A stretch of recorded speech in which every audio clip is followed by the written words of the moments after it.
One of the key potential problems in any company is if the employees act as vendors.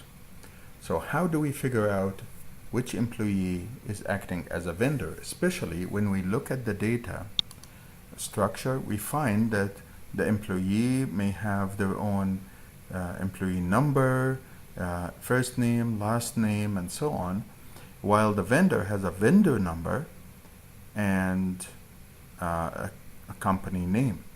So if the employee owns a company and this company has a different name, and of course gets set up in our company here, Bradmark, as a separate company with a vendor number and vendor name, it is difficult to match the two. Also, naturally, we don't have usually a connection or a relationship between employee table and vendor table. So we are going to have to create that relationship.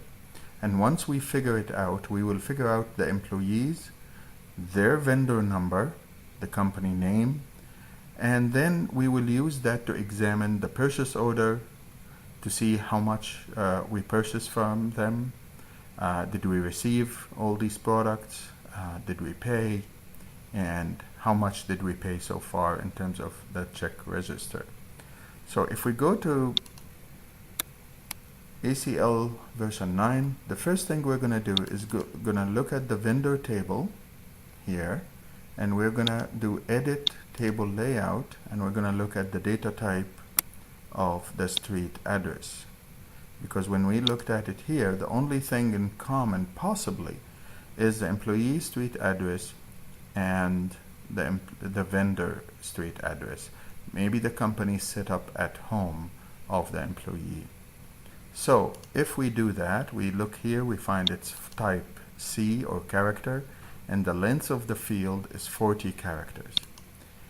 Now if we go to the employee table and we look at the table layout, again under edit table layout, we look at the employee address, which is the street address.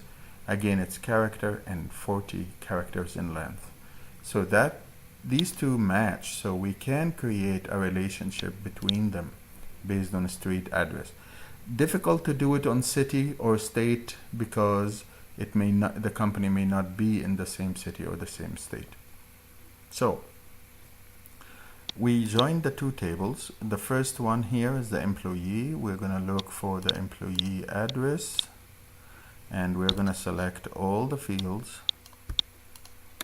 in that table. The secondary table then will be the vendor, and again we're going to look for the vendor street, and we're going to select all the columns here. Don't forget to pre-sort secondary table, otherwise you get an error and the join doesn't work. And we're going to call this file employees as vendors.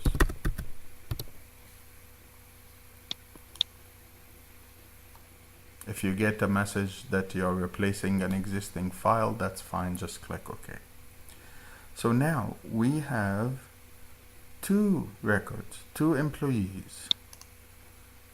We can sort of scroll to the right to see they are both in Los Angeles, California. One is James Walker and the other is Marilyn Scouten. And what are the company names? Well, if we go further to the right, we find that with James, the company is called More Power Industries, and with Marilyn, the company called Group Services. So what is the vendor number for these guys? Okay, here it is. One is 11,663 and the other 11,435. So we are going to copy, say, Marilyn's vendor number.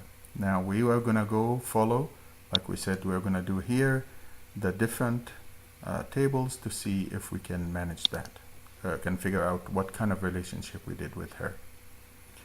So the purchase order, the first thing we will always do is check on the vendor number in the table layout.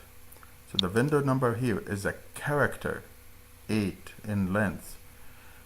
Vendor number usually is numbers. So if we go to the to do quick kind of queries, we will look at the vendor number here to look at the data table layout. The vendor number type here is numeric and it's 8 characters. So we better switch everything to numeric 8.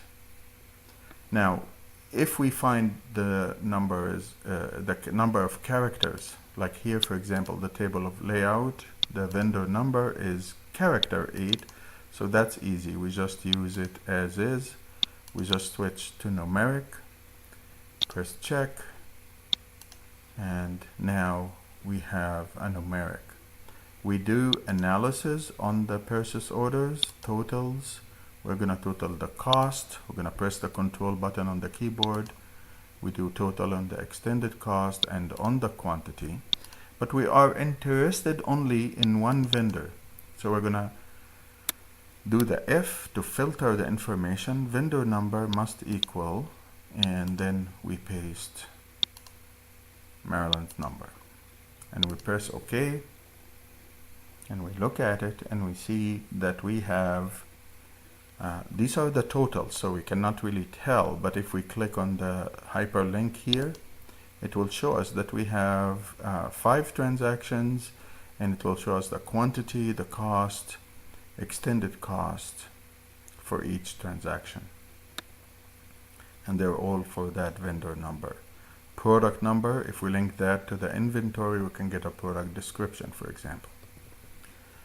Good, so that's the purchase order. Next, did we receive it? Did we receive all these products? So we go to the receiving report and we analyze. We have to look at the data type first, table layout, vendor, and we look at it, it's ASCII, it's character. So now we have to change it to numeric. But the length here is 5, and that's okay when you switch from character to numeric, because maybe the numbers are now no longer than 5 digits. So that's okay. It will just eliminate white spaces.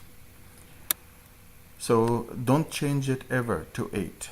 That will take away from the next field, and we don't want that data messed up. We'll click check mark. Now it's numeric 5, and we go here, do the analysis on total fields, on quantity, did we receive it, and the vendor number equal Maryland's number. Okay, press OK, and we see quantity 482. So there are 4 deliverables that we got from 4 purchase orders. And if you remember, the purchase orders were 5, so now we have 4. So that will be fine. So there is 1 we haven't received yet. After that, did we decide to pay them? Again, voucher pay, we're going to check the table layout for the data type for vendor number. It is character, so we're going to go to numeric, also length 5, which is fine. And then we will save everything, go to analyze, total field, on discount amount, full amount, and the vendor number equal 11,435. We'll press OK, and here we see the discounted amount and the full amount. So the employee gave the company a little bit of discount. If we want to know exactly for each invoice, here is the full amount, here is the discounted amount. This is not the discount amount, this is the discounted amount. So there is a big difference. So that's what we're actually supposed to pay, as opposed to discount amount, which means that we subtract. So we will pay the discounted amount. Now, that should be explained in the narrative. Now, the next step is we go to check register to see if we actually issued them a check. Again, we'll check on the table layout. to make sure that the vendor number is numeric here. So we are fine. We analyze total field, check amount if vendor number equal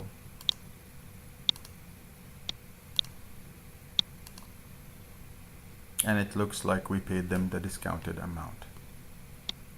Again, if we look at it, here it is. So this is fine. If we go back to employees as vendors, remember there was 2 of them. So I will leave the second one to you, James Walker, to figure out if we did the same with him and if everything is okay. If everything is not okay, that should raise a flag that something is wrong.